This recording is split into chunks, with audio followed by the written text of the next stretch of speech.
अशा पद्धतीने त्या कथेला संस्करण केलं जातं, मग त्याचं पटकथेमध्ये रूपांतर केलं जातं. आणि हे होत असताना मला काहीतरी सांगायचं आहे. त्यातलं प्रत्येक पात्र जे आहे ते पात्र हळूहळू त्यामध्ये जीव भरला जातो आणि जीव भरल्यानंतर ते पात्र बोलायला लागतं तुमच्याशी. ते सांगतं मला हे बोलायचं आहे, मला ते सांगायचं आहे. आणि हे सांगत असताना संवाद हे उमटले जातात. आणि लेखकाला राम लिहिताना स्वतः राम व्हावं लागतं, रावण लिहिताना स्वतः त्या विचारामध्ये शिरावं लागतं. तसं स्वतःचं स्थान निर्माण करणं फार कठीण वाटलं नाही मला, कारण आपल्याकडे काही वेगळेपण असेल तर त्या वेगळेपणाचं निश्चित स्वागत हे मुंबईमध्ये केलं जातं. फक्त कथा म्हणजे सिनेमा नसतो, फक्त पटकथा म्हणजे सिनेमा नसतो, फक्त गाणी म्हणजे सिनेमा नसतो.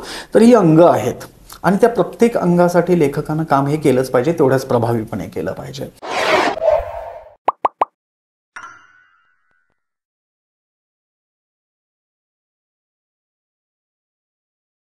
हॅलो एव्हरीवन, फोर मोर थॉट्समध्ये आपल्या सगळ्यांचं स्वागत आहे. आज आपल्यासोबत एक स्पेशल गेस्ट असणार आहेत आणि ते म्हणजे युवराज पाटील सर.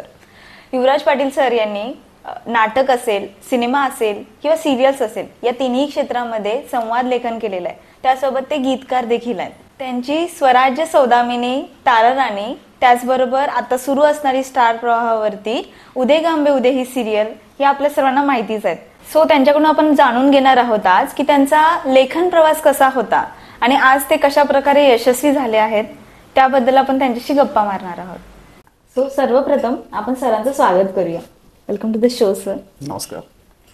आपण आपल्या गप्पांना सुरुवात करणारच आहोत, पण मला आधी विचारायचा पहिला प्रश्न की लेखन प्रवासाची सुरुवात तुमची कशी झाली आणि प्रेरणा काय होती लिखाणासाठी? प्रेरणा अशी होती की कधी कधी जी परिस्थिती असते आपल्या भोवती, आपल्या सभोवती, आणि त्या परिस्थितीकडे बघण्याचा आपला जो व्ह्यू असतो, म्हणजे जसं मी अगदी लहानपणापासून बघत आलो, सर्वसामान्यपणे एखाद्या घटनेकडे बघण्याचा कलाकाराचा व्ह्यू वेगळा असतो, सर्वसामान्य माणसाचा व्ह्यू वेगळा असतो. जसं की मी नेहमी एक उदाहरण देतो की रस्त्याने चालताना तुम्ही रस्त्याच्या कडेला उगवलेली खूप अशी धुळीत माखलेली छोटी छोटी फुलं बघत असता. त्या फुलांकडे आपलं लक्षही नसतं, पण एखादाच बालकवीसारखा असतो की तो त्या फुलांना फुलराणीची उपमा देतो. म्हणजे तो बघण्याचा व्ह्यू असतो. आणि सर्वसामान्यपणे आपल्यामध्ये जर संवेदना जागृत असतील तर होतं असं की तुम्ही तुमच्या सभोवती घडणाऱ्या घटनांचं आकलन करून काहीतरी असे अर्थ लावत असता. माझ्या लहानपणापासून मी जे जग बघत आलो, मी जे अनुभवत आलो आणि माझ्या ज्या संवेदना माझ्या जागृत होत्या, त्यातून जे अर्थ मी त्यातून जे माझे अर्थ विकसित होत गेले, तर हे आपल्यामध्ये इनपुट म्हणजे हे भरून घेणं हा एक काळ होता तो की मी माझ्यामध्ये हे सगळं भरून घेत होतो. मग लहानपणी कादंबरी वाचनाची आवड असेल, ललित वाचनाची आवड असेल, प्रवास करण्याची आवड असेल, माणसांच्या गप्पा अनुभवण्याची आवड असेल, माणसं वाचण्याची म्हणतो आपण की माणसं अशी काही आवड असेल, समाजाकडे बघण्याचा एक दृष्टिकोन असेल, घडणाऱ्या घटनेचं आपण काय आकलन लावतो हे असेल, अशा सगळ्या प्रकारातून टी व्ही पाहणं असेल, सिनेमा पाहणं असेल, या सगळ्या प्रकारातून जे जे जे भरत गेलो ते एक भरल्यानंतर एक काळ असा येतो की म्हणजे एखाद्या भांड्यामध्ये तुम्ही सतत सतत सतत भरत गेल्यानंतर एक काळ असा येतो की ते पूर्ण भरल्यानंतर ते बाहेर पडतं. तर मग एक वेळ अशी आली आपल्या आयुष्यामध्ये येते की हे सगळं आता कुठंतरी रेखाटावं वाटतं, हे मांडावं वाटतं. माहीत नसतं आपल्याला की मी कशा पद्धतीनं मांडू शकेल किंवा मग हाच माझ्या लेखनकलेचा म्हणजे आरंभ असेल का किंवा ही सुरुवात असेल का माझी, हे माहीत नसतं. पण चला हे मला कुठंतरी लिहून ठेवावं असं वाटतं. आणि तो काळ माझा असा होता की मी साधारण 1992 ते 94 या काळामध्ये न्यू कॉलेजमध्ये शिकत होतो. आणि त्या काळामध्ये वक्तृत्व स्पर्धा होत्या किंवा अन्य काही असेल, आम्ही कॉलेजमधल्याच काही मित्रांनी मिळून एक मंच आम्ही सुरू केला होता, असा कलेला प्रोत्साहन देणारा. त्या माध्यमातून असेल असं व्यक्त होणं. तर हे व्यक्त होणं ज्यावेळी घडलं, मग मला असा प्रसंग आठवतो की 1992 साली मी पहिल्यांदा कॉलेज जॉईन केलं. त्यावेळी एका कार्यक्रमासाठी मी पहिल्यांदा स्टेजवर चढलो आणि तिथं मी बोललो. आणि बोलल्यानंतर बऱ्याच लोकांचं असं म्हणणं आलं की अरे तू खूप छान बोलू शकतोस, तू खूप छान लिहू शकतोस. मग ते आपण आपल्या आतमध्ये बघणं की चला हे करू शकतो आपण. मग मला मांडायचं आहे, मला अजून काही सांगायचं आहे. तर ही सांगण्याची, ही अभिव्यक्त होण्याची ही प्रक्रिया तेव्हापासून सुरू झाली. कॉलेज काळामध्ये. आणि मग मी लिहित गेलो. जसं लिहित गेलो, साधारण एक हाऊस म्हणून होतं, एक मला काहीतरी सांगायचं या अभिव्यक्तीतून होतं. तर 92 पासून 2000 पर्यंतचा काळ हा असा होता की मला स्फुट काही मी लिहित होतो. मग काही वर्तमानपत्रांमध्ये कविता यायच्या आणि ते खूप भारी भारी फील असायचं. तो 2001 नंतर हा एक सेकंड इनिंग म्हणतोय मी, जी सुरू झाली ती 2006 पर्यंत, की जे चाचपट नसतं स्वतःला. मग त्या काळामध्ये माझे बंधू शाहीर रंगराव पाटील यांचं शाहिरी पथक होतं आणि ते आकाशवाणीसाठी पोवाडे सादर करायचे. तर मग त्यांच्यासाठी मी पोवाडे लिहिले. म्हणजे लिहितो आहे तर मग हा लिहून बघ असा प्रयत्न. तर 2001 पासून मी त्यांच्यासाठी पोवाडे लिहायला लागलो आणि ते पोवाडे आकाशवाणीवर सादर. मग कुठंतरी आपलं नाव रेडिओवर येतं, कुठंतरी आपलं म्हणजे उल्लेख होतो. ह्या गोष्टी खूप सुखावं होत्या. आणि मग 2006 पर्यंतचा प्रवास हा असा आहे. आणि 2006 पासून मी मराठी चित्रपट क्षेत्राकडे वळलो. तो प्रवास खूप वेगळा आहे, त्याचाही प्रारंभ खूप वेगळा आहे. आता तुम्ही पोवाडे लिहिले तर हे लोककलेचा एक भाग बनतोय आणि मग सिनेमाकडे गेलं तर ते एक वेगळा विभाग पडतोय किंवा तो वेगळा भाग पडतोय, ज्याच्यामध्ये स्टोरी क्रिएट करायची वेगळी पद्धत असते, इथे वेगळी पद्धत असते, लोकांपर्यंत पोहोचण्याचं साधन वेगळं पडतंय. मग ते कसं आठवतं तुमच्यासाठी? कसं असतं की आपल्याकडे म्हण आहे की जसं झाड मातीत जितकं खोल रुजलं जाईल तितकं ते भक्कम होतं. आणि आपली पावलं ह्या मातीशी ह्या लोककलेशी जर घट्ट असतील तर मग तुम्ही कुठल्याही क्षेत्रात मुसाफिरी करा, सिनेमासारख्या क्षेत्रात सुद्धा, तिथं तो मातीचा गंध तुमच्या लेखनातून येत असेल तर ते खरंच खूप वेगळा फील असतो तो. आणि त्यातून आपण स्वतः आपलं मूळ भक्कम उभारू शकतो. आणि काही झालं तर या मातीशी नाळ तुटता कामा नये असं मला वाटतं. आणि ती लोककलांनी ही मातीशी नाळ जोडलेली आहे. म्हणजे असं म्हटलं जातं की पूर्वीपासूनचा समाज हा लोककलाकारांनी जगवलेला आहे. म्हणजे आपल्याकडं पहाटे वासुदेव यायचे किंवा लोकांना वाघ्या मुरळी बघायला मिळायची, लोकांना कीर्तन ऐकायला मिळायचं. तमाशासुद्धा ही एक खूप छान आणि वेगळी अशी कला आहे. शाहिरी पोवाडे आहेत जे युद्धामध्ये पूर्वी चेतवायचे, म्हणजे मावळ्यांना एक चेतना द्यायची लढण्यासाठी. अशा खूप लोककला आहेत. भारूड सारखी लोककला एकनाथांनी समाजामध्ये जागृती आणण्यासाठी वापरलेली आहे. तर कित्येक शतकं हा आपला समाज हा अक्षरशत्रू होता. म्हणजे अगदी माझ्या आधीच्या 2 पिढ्या जर सोडल्या, म्हणजे माझ्या आजोबा पंजोबा यांच्या आधीच्या लोकांना लिहिता वाचता सुद्धा येत नव्हतं. ही परिस्थिती होती अगदी आत्ताच्या काळापर्यंत. पण हा समाज 80% ते 90% अक्षरशत्रू असताना सुद्धा स्वतःचा माणूस पण विसरला नाही. म्हणजे पूर्वी आपल्या संस्कृतीनं आपल्यासाठी खूप दिलेलं आहे. म्हणजे रामायण महाभारतांसारखे ग्रंथ आहेत, गीतेसारखा एक तात्विक ग्रंथ आहे आपल्या धर्मानं आपल्याला संस्कृतीनं दिलेला. पण या लोकांना ते वाचता येत नव्हतं, त्यातली तत्व कळत नव्हती. तरीही या लोकांच्या जगण्यामध्ये ती तत्व जर रुजलेली होती तर त्याचं कारण हे की लोककलाकारांनी ती रुजवलेली होती. आणि ही समाजाची एक खूप मोठा ठेवा होता हा समाजासाठी लोककलाकारांचा. त्या लोककला जतन होणं ही खरंच खूप एक मोठी गरज आजही आहे. तर मग आम्ही सिनेमासारख्या माध्यमाकडे वळताना आम्ही ते आमचं रूट जे आहे ते विसरत नाही आहोत.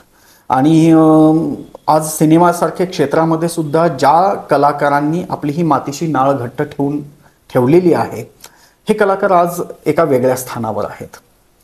त्यामुळं फार वेगळं असं म्हणत नाही मी, म्हणजे लोककलेचं क्षेत्र वेगळं आणि सिनेमाचं क्षेत्र वेगळं असं म्हणत नाही. एक प्रवाह आहे जो दोन्ही म्हणजे गोष्टी सामावून घेऊन चाललेला आहे. बरोबर. सिनेमाच्या प्रवासाबद्दल तर 2006 साली आम्ही काही मित्र म्हणजे कॉलेज काळापासून आम्ही एकत्रच होतो आणि धडपडत होतो काही ना काही करण्यासाठी. माझा एक मित्र माझ्या शेजारी, मी ज्या गावी राहतो माझं गाव, आणि माझ्या शेजारी कोगे नावाचं गाव आहे, त्या गावी राहणारा माझा एक मित्र कृष्णा कांबळे, जो आज सिनेसृष्टीमध्ये दिग्दर्शक म्हणून आहे नाव त्याचं. तर हा कृष्णा कांबळे त्यानं माझ्यातली लेखणी पाहिली आणि मला म्हटलं की खूप छान लिहितोयस आणि सिनेमासाठी लिहू शकशील का. तर माझ्यासाठी एक खूप मोठं एक स्वप्न होतं. म्हणजे मला आठवतं मी साधारण 1992-94 साली कॉलेजला असताना अगदी ते वय म्हणजे कॉलेजमध्ये बागडण्याचं वय, आणि त्या कॉलेज काळामध्ये सुद्धा मला माझ्या एका मित्रानं सांगितलं होतं की अरे तू खूप छान लिहितोयस आणि तू सिनेमासाठी प्रयत्न कर. आणि त्याने मला एका मोठ्या दिग्दर्शकाचा पण कॉन्टॅक्ट दिला होता, नंबर दिला होता. आणि मी 92-94 त्या काळामध्ये मला आठवतं मी त्यांच्या ऑफिसमध्ये जाऊन तासभर बसून, पण तिथं मला बोलायचं धाडच झालं नाही. म्हणजे तिथं मोठमोठे लोक येत होते. मी त्या काळामध्ये पाहिलं की अगदी सूर्यकांत मांढरे किंवा राजशेखरजी असे लोक मी त्यांच्या ऑफिसमध्ये आलेले पाहिले. मी तिथं जाऊन तासभर बसलो, पण मी लेखक आहे आणि मी असं हे छान लिहितोय किंवा काय लिहितोय हे सांगण्याचं मला धाडच झालं नाही. मी तासभर बसून मी परत आलो तिथून. आणि हे एक माझं, चला मला इथं कुठेतरी जायचं आहे, मला ह्या क्षेत्रामध्ये कुठेतरी उतरायचं आहे, ही उर्मी तेव्हापासून होती. आणि 2006 साली जसं माझा हा मित्र मला म्हटला की तू सिनेमासाठी लिहिशील का, तर माझ्यासाठी तो खूप मोठा आश्चर्याचा धक्का होता. आणि त्या काळामध्ये साधारण मला वाटतं 1-2 वर्षात 2007-08च्या दरम्यान कोल्हापूरचेच कलाकार आणि कोल्हापूरचे तंत्रज्ञ मिळून प्रेम ह्या सिनेमाची निर्मिती करत होते. म्हणजे माझे मित्र गिरीश ओदाळे हे निर्माते होते, पांडुरंग जाधव हे दिग्दर्शक होते सिनेमाचे, कोल्हापूरचे तंत्रज्ञ आणि कोल्हापूरच्या कलाकारांनी एक अभिमान असं वाटावा, अशी एक कलाकृती त्या काळात म्हणजे खूप कौतुक वाटावं की कोल्हापूरची मुलं काहीतरी करतायत. तर ही अशी कलाकृती निर्माण होत होती. आणि मग कृष्णा कांबळेंनी ते युनिटला माझं नाव सुचवलं की संवाद लिहिण्यासाठी ह्या व्यक्तीचा विचार करा. आणि ती माझ्यासाठी मोठी संधी होती. आणि मग तिथून माझा सिनेमाचा प्रवास सुरू झाला. त्या प्रेम सिनेमासाठी मी संवाद आणि गीतलेखन केलं. जे माझं पहिलं गीत प्रेमचं टायटल सॉन्ग जे स्वप्नील बांदोडकरनी गायलं आणि शशांक पवारनी हा म्युझिक कंपोज केलेला आहे. तर तो खूप छान तिथून पुढचा प्रवास हा 2006 साली 2007च्या दरम्यान मला प्रेम सिनेमापासून मिळालेला ब्रेक तो आत्तापर्यंतचा हा प्रवास आहे. जवळजवळ 20 वर्षापेक्षा जास्त तुम्ही याच्यामध्ये काम केलंय. तर आता कोल्हापूरमधून तुम्ही मुंबईला गेलात, तर मुंबईची सिनेसृष्टी होती आणि तिथे गेल्यानंतर फार वेगळं असं वाटलं का, की उलट कोल्हापुरी असल्यामुळे त्याचा फायदा झाला तुम्हाला त्या सिनेसृष्टीशी जुळवून घेताना? फार पूर्वीपासून कोल्हापूरमध्ये सिनेमाचं मूळ रुजलेलं आहे. म्हणजे कोल्हापूर ही कलानगरी आपण म्हणतो, आणि ह्या कलानगरीमध्ये खूप मोठी मोठी नावं आहेत. म्हणजे अगदी भालजी पेंढारकरांपासून शांताराम बापूंचा सिनेमा, त्यानंतर मधल्या काळातमध्ये सुद्धा खूप मोठे मोठे दिग्दर्शक म्हणजे सतीशजी रणदेवी असतील, भास्करदादा जाधव असतील, यशवंतजी भालकर असतील, अशा दिग्दर्शकांनी सुद्धा एक सुवर्णकाळ इथं निर्माण केलेला आहे. तर ही परंपरा कुठंतरी आपल्या पाठीशी होती. आणि मुंबईसारख्या क्षेत्रामध्ये उतरल्यानंतर तसं स्वतःचं स्थान निर्माण करणं फार कठीण वाटलं नाही मला, कारण आपल्याकडे काही वेगळेपण असेल तर त्या वेगळेपणाचं निश्चित स्वागत हे मुंबईमध्ये केलं जातं. म्हणजे त्या महानगरी जरी आपण म्हणतो तरी त्या महानगरीमध्ये तुमच्यात काही वेगळेपण असेल तर निश्चितच तुमच्या पाठीवर थाप पडत असते, तुम्हाला तिथं एक आधार मिळत असतो, तुम्हाला स्वतःचं स्थान निर्माण करण्याची एक जागा तिथं स्वतःची मिळत असते. फक्त ती जागा आपल्याला ओळखता आली पाहिजे की हां, इथं मला जायचं आहे आणि इथं मला उभं राहायचं आहे. तर ते मला कळलं की माझ्यामध्ये कुठंतरी ऐतिहासिक लेखनाचा जो मी म्हणजे फार पूर्वी अगदी 92 पासून किंवा मी पोवाडे लिहित होतो त्या काळापासून इतिहास वाचन, इतिहासाचं अवलोकन होतं बऱ्यापैकी. बऱ्याचशा ऐतिहासिक संघटनावर मी संलग्न आहे आणि बऱ्याचशा म्हणजे साहित्यिकांसोबतच बखरी असू देत किंवा ऐतिहासिक बऱ्याचशा साहित्यकृतींचं वाचन आहे. तर यामुळं मला फायदा असा झाला की त्या भाषेवरची पकड ही मला मग चित्रपटांसारख्या आणि मालिकेसारख्या किंवा सिनेमा नाटकासारख्या माध्यमासाठी मला तिथं उभं राहायला खूप एक पोषण देऊन गेली. आणि त्यातून मग तिथं शिवप्रताप गरुड झेप जो सिनेमा डॉक्टर अमोल कोल्हे यांची निर्मिती आणि अभिनय असलेला जगदंब क्रिएशन्सचा, डॉक्टर घनश्यामराव, डॉक्टर अमोल कोल्हे, कार्तिकजी कॅंडे दिग्दर्शिक, तर या लोकांनी जो माझ्यावर विश्वास दाखवला आणि त्या विश्वासाचं सोनं मला करता आलं की या सिनेमासाठी मला संवाद लेखन करता आले. आणि मी मुंबईत पाऊल ठेवलं त्याच वर्षी तो सिनेमा मी लिहिला आणि त्याच सिनेमाला त्या वर्षीचा संवादासाठीचा मला मटा सन्मान मिळाला. ही माझ्यासाठी खूप मोठी कौतुकाची गोष्ट होती की मला कळलं की चला हे इथं मी आलेलो आहे आणि इथं मी मग स्वतःला दाखवून दिलेलं आहे आणि ही माझी जागा आहे आणि इथं मी उभा आहे. तर ते फार मग तिथून पुढे काही कष्ट हे नव्हतं, पण सातत्य टिकवून ठेवणं आणि स्वतःला सिद्ध करणं ही मुंबईतली खूप मोठी गरज आहे. आता सर तुम्ही म्हणालात की तुम्ही नाटक असेल, सिनेमा असेल, सिरियल्स तिन्ही माध्यमांमध्ये तुम्ही काम केलंय. बरोबर. पण तुमच्या आवडीचं असं कोणतं माध्यम आहे की जिथे तुम्हाला काम करायला जास्त आवडतं? लेखकाला कुठलंही माध्यम वर्ज्य नसतं आणि म्हटलं तर प्रत्येक लेखक हा मुसाफिरी करत असतो त्या माध्यमांमध्ये, पण प्रत्येक माध्यमाचं एक वेगळेपण असतं, एक वैशिष्ट्य असतं. नाटकासारखं माध्यम असं असतं की एका ठराविक फ्रेममध्ये तुम्हाला अख्खं विश्व बसवायचं असतं की त्या स्टेजवर तुम्हाला ते अख्खं विश्व आणायचं असतं. मग ते संवादाच्या माध्यमातून असेल किंवा प्रसंगाच्या माध्यमातून असेल, ते प्रभावीपणे तिथं तुम्हाला उतरता आलं पाहिजे, मांडता आलं पाहिजे. त्यामुळं नाटक हे माध्यम मला जास्त प्रभावी वाटतं, कारण ते प्रेक्षकांशी थेट संवाद साधतं. आणि नाटकाचा प्रत्येक प्रयोग हा शब्दशः प्रयोग असतो, म्हणजे एका प्रयोगासारखा दुसरा प्रयोग कधीच होत नाही. प्रत्येक ठिकाणी काहीतरी वेगळा प्रयोग होत असतो, प्रत्येक ठिकाणी प्रेक्षकांचा एक वेगळा प्रतिसाद असतो, प्रत्येक ठिकाणी त्या प्रयोगाची मांडणीपासून ते प्रेक्षकांशी साधला जाणारा संवाद, ह्या सगळ्या गोष्टींमध्ये, अभिव्यक्तीमध्ये खूप वेगळेपण असतं. त्यामुळं नाटक हे माध्यम मला खूप आवडतं. सिनेमा मालिकांसाठी सुद्धा मी काम करतो, तीही माध्यमं मला तितकीच प्रिय आहेत, पण नाटक या माध्यमासाठी काम करताना माझ्यातला लेखक जास्त खुलतो, असं जास्त जवळीक वाटते तुम्हाला? जवळीक वाटते. सर आता तुम्ही सांगितलं की ऐतिहासिक गोष्टी लिहिताना किंवा ऐतिहासिक प्रसंग लिहिताना तुम्हाला जास्त आवडतं ते किंवा तिकडे कल जास्त आहे. तर मग शिवप्रताप गरुडझेप आणि स्वराज्य सौदामिनी तारराणी या दोन ऐतिहासिक कथा तुम्ही लिहिल्या, तर मग याच्यामध्ये कॅरेक्टर्स जे प्रेझेंट करताना संवाद लिहावा लागतो, त्यामध्ये काही काळजी विशेष घ्यावी लागते का इतर तुलनेत? हा, काळजी म्हणजे की तो ऐतिहासिक कलाकृतीचा जो लहेजा आहे, तो लहेजा टिकवून ठेवणं ही महत्त्वाचं आहे. मी मुंबईमध्ये माझी सुरुवात झाली ती स्वराज्य सौदामिनी ताराराणी या जगदंब प्रोडक्शनच्या मालिकेपासून झाली. आणि ही मालिका लिहित असताना मला जाणवलं की त्याआधी मी ऐतिहासिक नाटकांसाठी खूप काम केलेलं होतं, म्हणजे माझी त्याआधी खूप जवळपास 7 ऐतिहासिक नाटक आणि एक महानाट्यही झालं होतं. पण मालिका लिहिताना जाणवलं की आता आपण खूप फास्ट काम केलं पाहिजे, म्हणजे मालिका क्षेत्राची ती गरज असते, कारण डेली सोप लिहित असतो आपण. आणि ते लिहित असताना तो दर्जा तितकाच टिकवून ठेवला गेला पाहिजे.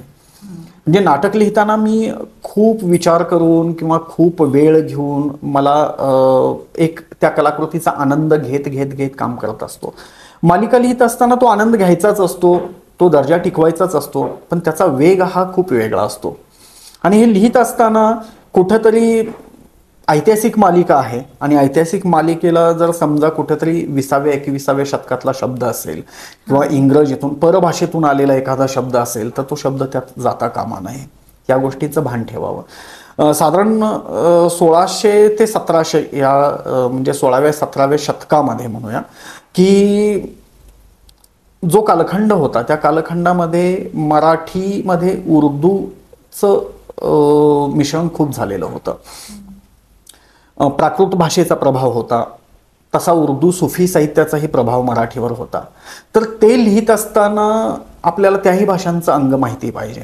म्हणजे मी ताराराणी लिहिताना औरंगजेबांचे संवाद जे होते ते मी लिहिता लिहिता मला बरीचशी उर्दू सुद्धा अवगत झाली आणि उर्दू भाषेमध्ये सुद्धा मला संवादाची मांडणी करता आली.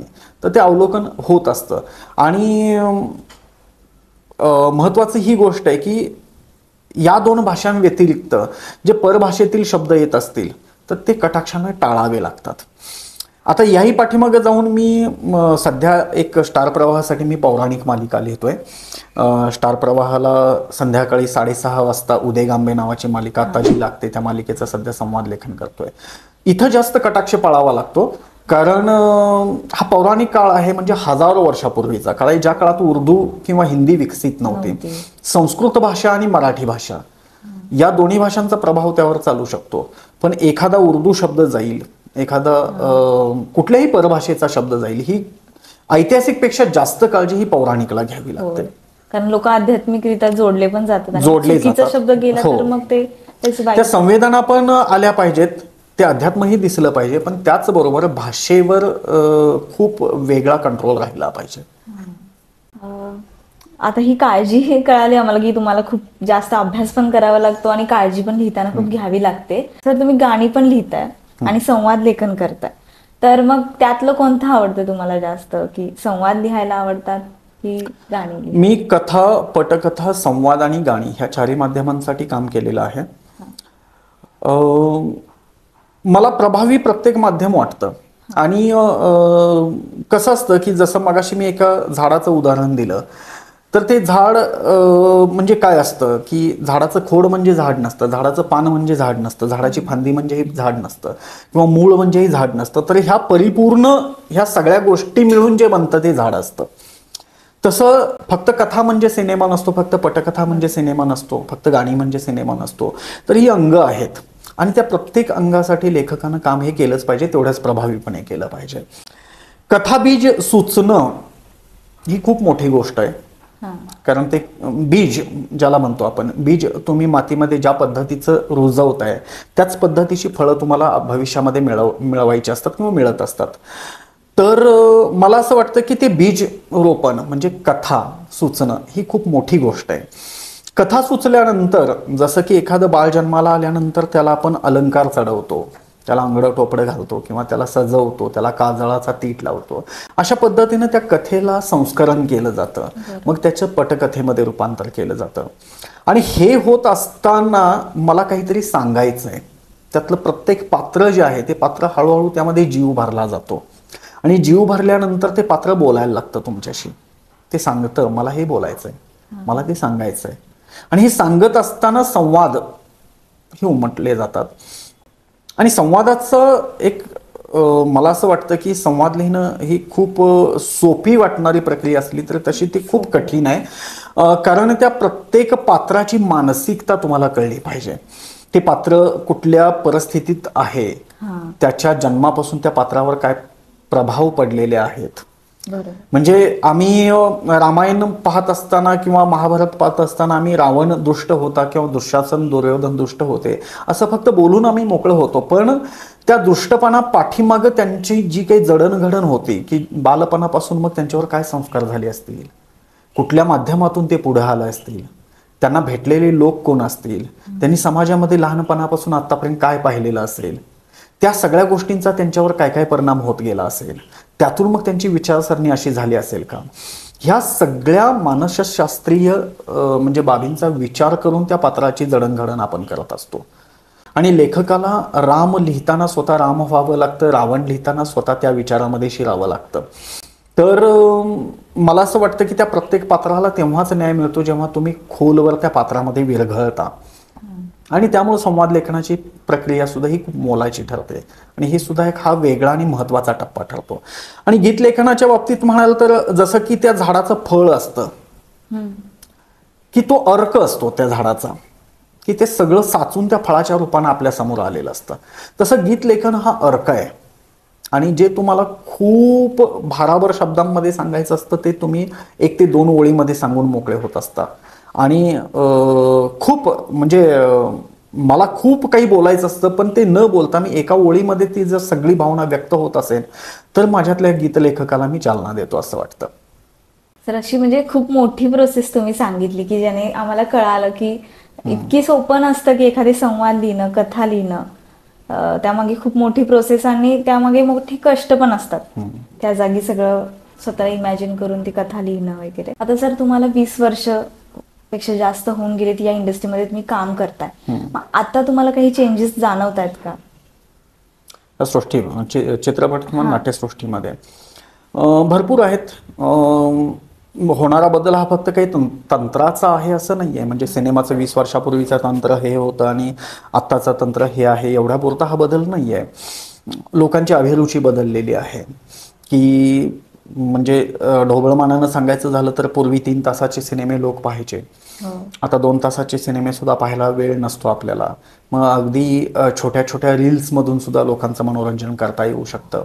लोकांची अभिव्यक्ती अभिरुची जशी बदलते त्या त्या पद्धतीनं माध्यमं बदलतात आणि तांत्रिक बदल हा आहेच. पण त्याचबरोबर मराठी सिनेमाचा एक असा म्हणजे माझ्या निष्कर्ष किंवा माझ्या निदर्शनास आलेली एक गोष्ट अशी आहे की एकेका प्रवाहातून चालते मराठी सिनेसृष्टी. म्हणजे पूर्वीचा सिनेमा अगदी धार्मिक प्रवाहाचा असेल, धार्मिक प्रभावाचा असेल, किंवा त्यानंतर तमाशापट, त्यानंतर सामाजिक पट, काही काळ विनोदी पटांनी ताबा घेतला, नंतर स्त्रीप्रधान सिनेमे आले आणि त्यानंतर जसं म्हणतो आपण की श्वास सिनेमानंतर एक मरगळ झटकून एक वेगळ्या वळणावर हा सिनेमा गेला की आशयघन सिनेमांची निर्मिती व्हायला लागली.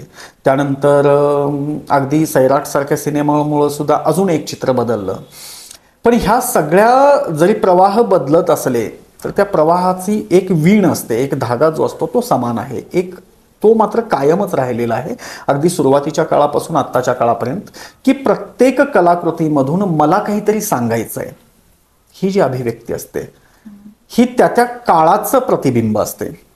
म्हणजे धार्मिक सिनेमाचा काळ असा होता की त्या काळामध्ये अगदी पारतंत्र्यामध्ये असलेला आपला देश आपण म्हणतो की लोक उघड उघड ब्रिटिश शासन व्यवस्थेविरुद्ध बोलू शकत नव्हते. तर मग किचक वध सारखा सिनेमा ह्याचा आदर्श उदाहरण आहे की जे मला सांगायचं आहे ना, ब्रिटिशांच्या विरोधात मला जे बोलायचं आहे ते अप्रत्यक्षरित्या सिनेमातून मी मांडलं आणि लोकांना प्रभावित केलं. नंतरच्या काळामध्ये स्वातंत्र्य मिळालं. स्वातंत्र्य मिळाल्यानंतर लोकांना असं वाटायला लागलं की चला आपलं आता स्वतःचं राज्य आहे, स्वतः म्हणजे आम्ही आता मुक्त झालो वगैरे. पण एक काळ असा आला की उदासीनता आली लोकांमध्ये. म्हणजे मुंबईतले गिरणी कामगारांचे प्रश्न उभे राहिले, सीमा प्रश्न उभा राहिला आणि या प्रश्नामुळे मग पुढं बेकारीची, महागाईची झळ यायला लागली. आणि तसं मग लोकांना जाणवायला लागलं की माझ्यातला हा जो आक्रोश आहे ह्या व्यवस्थेविरुद्धचा काही जो मला दबलेला माझ्यातला एक संताप आहे तो मला कुठेतरी व्यक्त करायचा आहे. आणि तो व्यक्त करणारा नायक जसं हिंदी सिनेमासृष्टीला ह्या बिग बींच्या रूपानं आणि अमिताभ बच्चन यांच्या रूपानं जसा नायक मिळाला, हे मग लोकांच्या मनातल्या त्या दबलेल्या आक्रोशाचं ते प्रतिबिंब ठरतं. आणि अशा पद्धतीनं समाजाचं एक प्रतिनिधित्व सिनेमा करतो. त्या त्या काळातला एक आरसा असतो. आणि यात महत्वाची गोष्ट ही आहे की सिनेमा बघताना कुठली कलाकृती यशस्वी होते तर मला असं वाटतं की ज्या कलाकृतीमध्ये मी पूर्ण विरघळून जातो, कारण ती कलाकृती बघताना मी माझ्याच आयुष्यातलं काहीतरी मी बघतोय असं वाटतं.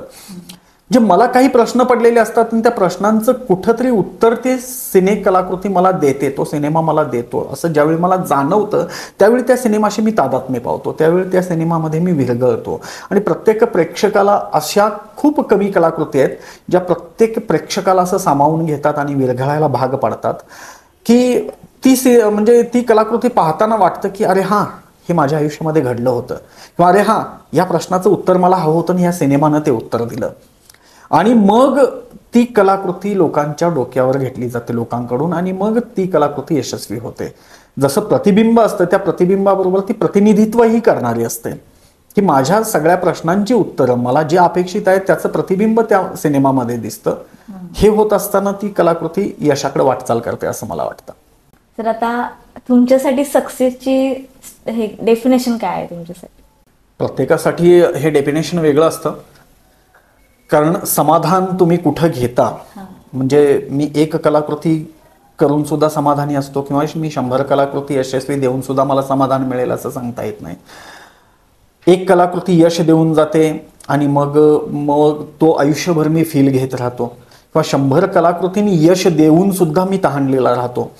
ही आपली यश म्हणजे माझ्या मते एक अशी मानसिक अवस्था आहे की तुम्ही तुमच्या मनाचं समाधान शोधलं पाहिजे. ही मुळात यशाची पहिली पायरी आहे. जे काही आपण देऊ ते आत्मविश्वासानं मांडता आलं पाहिजे. म्हणजे मी देतोय, मी माझं काम करतोय, लोकांनी ते घ्यावं, ते कितपत स्वीकारावं हा लोकांचा प्रश्न आहे. नाही घेतलं म्हणून माझी कलाकृती खालच्या दर्जाची आहे असं समजण्याचं मी कारण नाही, कारण ती कलाकृती मला समाधान देऊन गेलेली आहे. आणि माझ्यासाठी माझा व्यक्तिगत निकष हाच असतो की मी जे जे काही लिहित गेलेलो आहे आतापर्यंत, ती प्रत्येक गोष्ट ज्यावेळी मला समाधान देते त्यावेळी मी पुढे देतो. म्हणजे मी एखादं गाणं लिहित असताना मी एखादं गाणं 10 वेळा मी बदलेन. ज्यावेळी ते मला समाधान देईल असं वाटतं त्यावेळी मी ते पुढे देईन. मग मला समाधान देऊन गेली ना ती कलाकृती, ते माझ्यासाठी ते जास्त मोलाचं आहे आणि माझ्यासाठी ते माझं यश आहे. हे माझ्या आत्मिक दृष्टीने समाधान आत्मिक समाधान जास्त. किंवा लेखक हा स्वानंदासाठी लिहितो, हा. ही खूप मोठी गोष्ट आहे. आणि मी माझ्यात समाधान शोधेन आणि त्या समाधानातून मग मी जगाला समाधानी बनवण्याचा प्रयत्न करेन. हा, हे माझ्याकडे आहे, मी माझ्यातून परिपूर्णतः मी दिलेलं आहे लोकांना, लोकांसाठी ते मी मांडलेलं आहे, जगासमोर मी ठेवलेलं आहे. हे माझं अपत्य आहे. हा. मग प्रत्येक आईला ते अपत्य खूप गोड वाटत असतं, कारण ते तिचं स्वतःच असतं. मग जगानं त्याला नावे ठेवावीत की जगानं त्याला स्वीकारावं हा पुढचा प्रश्न आहे. पण ती आई समाधानी असते तिथं की हे माझं बाळ आहे. आणि मी माझ्या प्रत्येक कलाकृतीमध्ये मी स्वतःला खूप समाधानी मानतोय की मी हे जगासमोर ठेवलेलं आहे. आणि ह्या कलाकृतीने आजपर्यंत माझ्यासाठी खूप काही वेगळ्या वेगळ्या असे मला स्टेज दिलेले आहेत. जसं माझं पाऊले चालती पंढरीची वाट हे नाटक मुंबईतून सुरू झालं आणि त्या नाटकानं माझ्यासाठी गौरवाची ही गोष्ट आहे की ते नाटक नाट्य ऑलिम्पिक, जागतिक नाट्य ऑलिम्पिकमध्ये सादर झालं आणि खूप मोठा गौरव त्या नाटकाच्या माध्यमातून मला मिळाला की नाट्य ऑलिम्पिकमध्ये माझ्यासारख्या लेखकाला उतरता आलं. मग ह्या यशाच्या डेफिनेशन्स अशा आहेत की खूप काही मी केलं नसेल, पण जे काही केलं ते असं ठळकपणे लक्षात राहण्यासारखं केलं, हे माझ्यासाठी महत्वाचं आहे. ज्योतिबाच्या नावानं चांगभलं, आई अंबाबाई आणि श्री गुरुदेव दत्त हे सुद्धा मी बरेच वर्ष कंटिन्यू केले होते, पण त्यामध्ये पण वेगळे पण दिसत होतं दरवर्षी. हो हो. साम टीव्ही साठी मी साधारण 2010 पासून 2021 पर्यंत 11 वर्ष मी काम केलं. मी कोल्हापुरातून काम करत होतो आणि साधारण कोल्हापूरचं कुलदैवत असणारी आई अंबाबाई किंवा कोल्हापूरचा ज्याला दख्खनचा राजा म्हणतो आपण, तो आमचं कुलस्वामी ज्योतिबा आणि महाराष्ट्रातील दत्त तीर्थक्षेत्र म्हणजे औदुंबर, नरसिंहवाडी, अक्कलकोटपासून गाणगापूर अशी जी काही महाराष्ट्रातील जी तीर्थक्षेत्र आहेत, या तीर्थक्षेत्रांना हा महिमा जो आहे या तीर्थक्षेत्रांचा तो लोकांसमोर आणण्यासाठी आम्ही दरवर्षी साम टीव्हीच्या माध्यमातून प्रयत्न करत होतो. कोल्हापूरचा नवरात्रोत्सव हा खूप मोठा असतो, शाही दसरा असतो कोल्हापूरचा. आणि या 9 दिवसांच्या काळामध्ये कोल्हापूरच्या अंबाबाई, आई अंबाबाईचा उत्सव कशा पद्धतीनं होतो हे जगासमोर ठेवण्याचा आम्ही प्रयत्न केला. त्यानंतर चैत्र काळामध्ये ज्योतिबाचा महिमा आम्ही लोकांसमोर आणण्याचा 6 एपिसोडमधून लोकांसमोर आणण्याचा प्रयत्न केला. आणि दत्त जयंती काळामध्येही महाराष्ट्रातील दत्त तीर्थक्षेत्रांचा हे साधारण 2010 साली आम्ही खूप उत्साहानं केलं. आणि मग पुढच्या वर्षी एकदा उत्साह मिळाल्यानंतर अरे लोकांना हे आवडतं तर आपण मग दिलं पाहिजे. पण 2011 मध्ये काम करताना मला जाणवलं, अरे मागच्या वर्षी हेच मंदिर आपण दाखवलं, हीच पूजा अर्चा होती, आई अंबाबाईची हीच मूर्ती होती, हाच नैवेद्याचा प्रकार होता, हाच घंटानाद होता. बदललं काय? मी गेल्या वर्षी मी हे दाखवलं आणि यावर्षीही लोकांना हे दाखवतो. लोकांना ते बघण्यात अप्रूप असतं, गोडवा असतो. कारण आई अंबाबाईला तुम्ही आज जरी गेला म्हणून काय तुम्ही पुन्हा कधी जात नाही असं होत नाही. तुम्ही पुढच्या मंगळवारीही जाता, त्यानंतरच्याही मंगळवारी किंवा शुक्रवारी तुम्ही जाता. दर्शन तेच असतं, पण तुमच्या मनाला मिळणारं समाधान हे खूप वेगळं असतं. मग दर्शनाची ती अभिव्यक्ती देताना, ती अनुभूती लोकांना देताना त्या दर्शनातून काही वेगळं घडवण्याचा प्रयास आम्ही साम टीव्हीसाठी केला. आणि साम टीव्हीनं मला ते पुरेपूर स्वातंत्र्य दिलं, अगदी कलाकार निवडीपासून. आणि पुढच्या वर्षीपासून म्हणजे 2011 पासून 2021 पर्यंत मी त्या मालिकांना फिक्शनची जोड दिली. जसं की तुम्ही आता डेली सोप पाहता फिक्शन, अशा फिक्शन डेली सोपची त्याला जोड दिली. आणि तीच पूजा, तोच सोहळा, तेच मंदिर, तोच घंटानाद, हे सगळं तेच, पण वेगवेगळ्या फिक्शनच्या माध्यमातून आम्ही मांडू शकलो. आणि ह्याचं साम टीव्ही आणि दैनिक सकाळनं सुद्धा खूप कौतुक केलं होतं की काहीतरी एक वेगळं देण्याचा प्रयास होतोय. आणि अशा पद्धतीनं 11 वर्ष आम्ही ते नाविन्य टिकवून ठेवलं होतं. हे कौतुकाचं होतं. तर आता हे सर्व तुम्ही केलेलंच आहेत, पण आता अपकमिंग प्रोजेक्ट कोणते आहेत जे की आम्हाला बघायला मिळतील? सध्या तुम्ही पाहू शकता स्टार प्रवाहाची मालिका आहे उदय गांबे. उदय. ही दररोज संध्याकाळी 6:30 वाजता प्रसारित होतेच स्टार प्रवाहावरून. काही ऐतिहासिक प्रोजेक्टवर मी काम करतोय. सध्या मी 3 सिनेमांवर काम करतोय ऐतिहासिक. फक्त त्यांची म्हणजे नावं आता मी निर्मात्यांचे निर्मिती म्हणजे प्रोडक्शन संस्थेशी बांधील असल्यामुळे मी आता सध्या त्यावर काही बोलू शकत नाही, पण लवकरच आपल्यासमोर ते तिन्ही प्रोजेक्ट भव्य दिव्य स्वरूपात येतील. पुन्हा मी ताराराणींच्या जीवनावर जशी मालिका लिहिली स्वराज्य सौदामिनी ताराराणी, तसं मोगलमर्दिनी ताराराणी ह्या सिनेमाचे संवाद लिहिलेले आहेत आणि तो सिनेमा पुढच्या 1-2-3 महिन्यामध्ये आपल्या भेटीसाठी येईल. आणि त्याचबरोबर ताराराणींच्या जीवनावर नाटकही मी लिहिलं, जे अजिंक्य तारा या नावानं पुढच्याच महिन्यामध्ये मुंबईमध्ये त्या नाटकाचं ओपनिंग होतं. शिवाजी नाट्यमंदिर दादर यांची निर्मिती आहे आणि खूप चांगल्या म्हणजे आता सध्या रिहर्सल चालू आहेत सध्या. तर हे प्रोजेक्ट आहेत, सिनेमांचं काम आहे, मालिका आहेत आणि आहे बऱ्यापैकी अजूनही प्रस्ताव आहेत आणि छान वाटतं की ह्या पद्धतीनं आता आपण काम करत पुढं चाललेलो आहे. सर आता शेवटचा प्रश्न की या क्षेत्रात येऊ इच्छिणारे लेखक आहेत त्यांना तुम्ही काय सल्ला द्याल? येऊ इच्छिणाऱ्या लेखकांसाठी संघर्ष अटळ आहे आणि संघर्ष करण्याची तयारी असली पाहिजे. मी लिहू शकतो असं बोलणारे खूप असतात आणि असे लोक हे होतकरू लेखकांचे सुद्धा पाय ओढतात. मग ही स्पर्धा इथून सुरू होते होतकरू लेखकांसाठी, म्हणजे ज्यांना खरोखरच लेखक म्हणून करिअर करायचं आहे त्यांना समजा 100 लोक उभे असतील आणि ते 100च्या 100 जर म्हणत असतील की आम्ही लिहू शकतो, तर त्या 100तून दोघांना पुढे जायचंय. म्हणजे इतर 98 पेक्षा आम्ही किती वेगळे आहोत हे दाखवण्यासाठी त्या दोघांना पुढं व्हायचंय. तर मग त्यांनी ते स्वतःचं वेगळेपण काय आहे हे सिद्ध केलं पाहिजे. म्हणजे स्वतःला सिद्ध करण्याची जी प्रक्रिया आहे ती प्रत्येक क्षणी सुरू असते. यानंतर मला असं वाटतं की तुमचा व्यासंग जे इनपुट जे आहे तो भरून घेणं तुमच्यामध्ये हे सतत असलं पाहिजे. इनपुट भरून घेताना तुम्ही वाचन असायला हवं, माणसं वाचायला हवीत, नवनवीन सिनेमांचं, कलाकृतींचं, पुस्तकांचं वाचन असायला हवं. जगाशी जोडलेली नाळ पाहिजे की तुम्ही जगाचा द्वेष करून तुम्ही कुठल्या तरी खोलीमध्ये, अंधाऱ्या खोलीमध्ये कोंडून घेऊन लिहू शकत नाही. लिहिण्याची प्रक्रिया ही तशी खूप वेगळी असते. जसं मंगेश पाडगावकर म्हणतात की गाय जवळ घेते आणि वासरू लुचू लागतं आणि आपण लिहायला लागलो की गाणं सुचू लागतं. अगदी त्या पद्धतीनं हे कसं सुचतं ह्या गोष्टीला उत्तर नाही. म्हणजे जसं गाय जवळ घेते आणि वासरू लुचू लागतं आणि तसं आपण लिहू लागलो की गाणं सुचू लागतं. तसं प्रत्येकाची हे गाणं एक असतं, लहेजा असतो आणि त्या लहेजात तो काम करत असतो. आणि हे होत असताना मला असं वाटतं की तुम्ही जे स्वतःमध्ये भरून घेतलेलं आहे ते तुम्ही प्रभावीपणे मांडलं पाहिजे. याच्या पुढची मला असं अजून एक महत्वाची गोष्ट असते की मला असं वाटतं की तुम्ही माणसांजवळ गेलं पाहिजे. तुम्ही प्रत्येक माणूस अनुभवला पाहिजे, अभ्यासला पाहिजे आणि तो तटस्थपणे त्याच्यावर कुठलाही शिक्का न मारता, कारण तो शिक्का जो तुम्ही मारता त्या व्यक्तीवर हा तुमच्या अनुभवातून, तुमच्या विचारातून तुम्ही मारलेला असतो. म्हणजे तो तुमचा चष्मा असतो, पण तो माणूस तसा असेलच असं नाही. तर त्या माणसाला तुम्ही तटस्थपणे अनुभवलं पाहिजे. प्रत्येक माणसाचा तुम्ही ह्या पद्धतीनं असा विचार केला पाहिजे.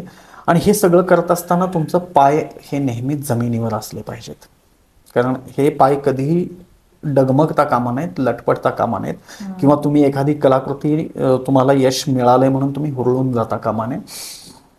आयुष्याच्या शेवटच्या क्षणापर्यंत माणूस हा शिकत असतो आणि ही शिकण्याची उर्मी तुम्ही कायमच ठेवली पाहिजे. अगदी तुमच्यापेक्षा कमी वयाचे किंवा कमी अनुभवाचे किंवा कसेही लोक असतील तेही तुम्हाला काहीतरी देऊन जातात. तर तुम्ही ना असं प्रत्येक व्यक्तींकडून काही ना काही वेचलं पाहिजे, गुणांचं ग्रहण केलं पाहिजे. तुम्ही गुणग्राहक असलं पाहिजे. तुम्ही समाजाचा तिटकारा कराल, समाजामध्ये सगळं वाईटच आहे असं म्हणाल तर तुम्ही कधीच स्वतःमध्ये काही भरून घेऊ शकणार नाही. तुम्ही प्रत्येक ठिकाणी तुमची नजर अशी असली पाहिजे की हां, ही व्यक्ती आहे ना, भले ती माझ्या दृष्टीनं नालायक असेल, कशी असेल, मी शिक्का नाही मारत, शिक्का मारताच कामा नये. त्या व्यक्तीकडून मला काहीतरी एक गुण असेल की तो मी घेऊ शकतो. आणि ह्या पद्धतीचं पात्र मी कुठंतरी माझ्या सिनेमामध्ये रेखाटू शकतो, मी माझ्या कलाकृतीमध्ये मी रेखाटू शकतो. हा माझा पुढचा स्वार्थ. पण त्यासाठी मी स्वतःला परिपूर्ण बनवलं पाहिजे. त्यासाठी मला त्या व्यक्तीचा अभ्यास करता आला पाहिजे. त्यासाठी त्या मला व्यक्तीजवळ गेलं पाहिजे आणि मला गुणांचं वेचक असलं पाहिजे. ही सगळ्यात महत्त्वाची गोष्ट आहे. आणि अभ्यास या विषयाला तोडच नाहीये, हो. पर्यायच नाहीये. हे तुम्ही केलंच पाहिजे. सो थँक्यू सर, तुम्ही आम्हाला एवढं चांगलं मार्गदर्शन पण केलं आणि तुमच्याकडून खूप गोष्टी शिकता आल्या आम्हाला. तुमचे जे प्रोजेक्ट्स येणार आहेत त्याच्यासाठी तुम्हाला खूप शुभेच्छा मॅडम. आणि आज आपला गप्पांचा जो कट्टा होता तो खूप छान झाला, त्याबद्दल सुद्धा थँक्यू सर. धन्यवाद.